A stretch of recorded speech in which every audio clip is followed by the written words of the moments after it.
Why does Danish sound like someone trying to speak with a hot potato in their mouth? Well, buckle up, because we're about to find out. Picture this, folks. You're in a bustling Danish market, and you overhear a conversation that sounds like an orchestra of throaty frogs serenading a sleepy walrus. That, my friends, is the captivating allure of Danish. This Nordic language is a unique cocktail of guttural growls and soft whispers, like a Viking trying to soothe a baby dragon. It's a linguistic roller coaster, where vowels and consonants are mashed together in ways that defy the laws of phonetics. Danish pronunciation is like a thrilling game of tongue twisters, where every syllable feels like a playful wrestle with your tongue, teeth and tonsils. Ever tried to pronounce rodgrod medflode? It's a classic Danish dessert, but to the untrained ear, it sounds like a secret password to a hidden Viking treasure. So, if you've ever thought Danish sounds like a Viking gargling honey, you're not alone. Now, let's dive into the Danish alphabet. It's like a soup, but instead of vegetables and meat, you get 29 letters, with some extra special ones at the end. The Danish alphabet is a fascinating concoction of familiar and unique letters. Now, you might be thinking, 29 letters? That's 3 more than English. Well, you're absolutely correct. Danish has 3 special letters, A, E, O, and A.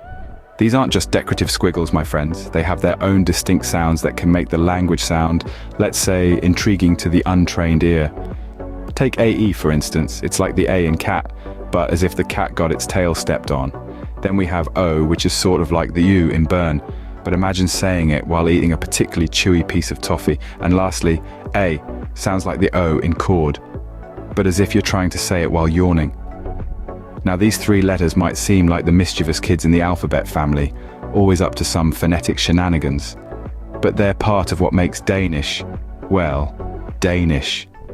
They contribute a unique flavor to the language, like a dash of spice in your alphabet soup. So when you're trying to pronounce rodgrod medflode, you're not just saying a phrase. Oh no, my friend, you're embarking on a tongue-twisting adventure, juggling 29 balls in the air with your vocal cords. Enjoy the ride! If you thought the alphabet was a wild ride, wait till you meet Danish grammar. It's like a wild beast that refuses to be tamed. Ever tried to predict the behavior of a cat? That's what grappling with Danish grammar feels like. Just when you think you've got it figured out, it throws a curveball at you. It's full of irregularities and exceptions, making it a bit of a rebel in the language world. Imagine you're on a safari, and Danish grammar is the wild beast you're trying to understand. One moment it's peacefully grazing like an English sentence, subject, verb, object, and the next moment it's leaping around like a kangaroo on a sugar rush, flipping the sentence order in questions and subordinate clauses. And don't get me started on the definite and indefinite articles. They're like the chameleons of this language safari, changing their form depending on the gender and number of the noun they're attached to. And yes, you heard that right, they're often attached to the noun, not standing proudly in front of it like in English. Then there's the case of the disappearing D. It's like a mischievous monkey that likes to vanish from the ends of words, leaving you wondering if it was ever there in the first place. So who knew grammar could be this fun? Danish did, apparently. Alright, you've survived the Danish language roller coaster. Let's summarize what we've learned while we catch our breath. First off, we dove headfirst into the sonic whirlpool that is the Sound of Danish. It's a language that can make you feel like you're trying to talk with a hot potato in your mouth. And yet, it's also a language that sings to you with its soft consonants and unique intonations. Next, we plunged into the Danish alphabet soup. With 29 letters to juggle, it's like trying to keep a dozen balls in the air while riding a unicycle. But remember, practice makes perfect.